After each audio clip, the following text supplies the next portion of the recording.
So let me get this right.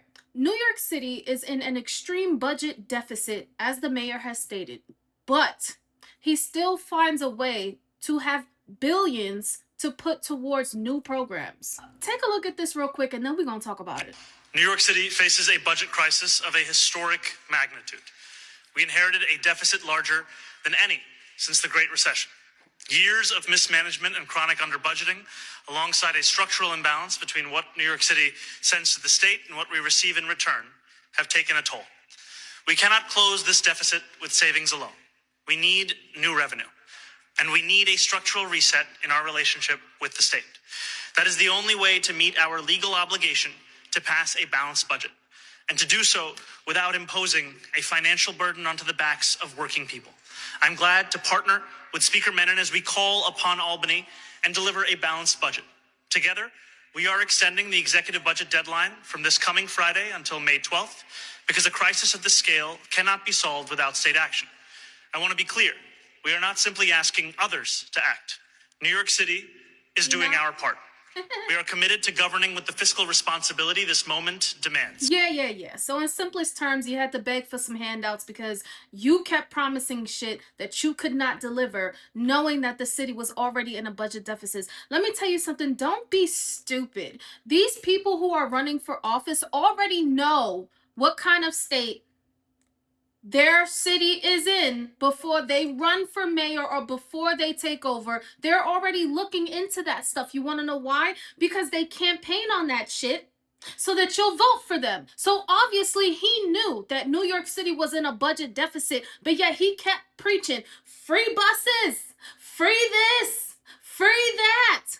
Now look at you. And then the worst part about it is while you sitting here crying, talking about some we need to find new revenue and all this other bullshit, you're telling working families there's no money, but we're not going to put any more burden on you. And then turned around and promised $10 billion to go towards free daycare. Oh, and not just for the U.S. citizens that's living in New York, but to also fund the illegals who come over and seek refuge in New York. And yet you're saying you're currently not trying to put any more burden on the people who already live in New York City, while you're taking $10 billion out of the city's pockets to fund free daycare for the people in the city and for the people who don't belong in this country. So it looks to me that there's not a revenue problem. There's a priorities problem. So New York doesn't need new revenue. It needs leaders who stop spending like there's no fucking limit and then running to the taxpayers to clean up their mess. You simply don't fix a deficit by expanding it, mom dummy.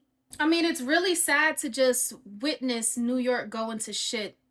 My birthplace, the place I grew up my entire life, to watch it go to shit. I just simply would never move back to New York because you got all these new liberals flooding into the city and voting these fucking Democrat laws into New York City, voting for these stupid fucking mayors, and now y'all are fucking up the city, y'all are destroying the city, driving out the rich people who actually run the city. But in your minds, you think you're doing something good because you think you're going after the rich. And you think that's going to help bring more revenue to New York? No! New York is literally being taken over and overrun by liberals and illegals. Like, the city is going to not exist in a few years. But it's unfortunate because you have such a mass flood of illegals and liberals moving into the city that you can't control what's happening.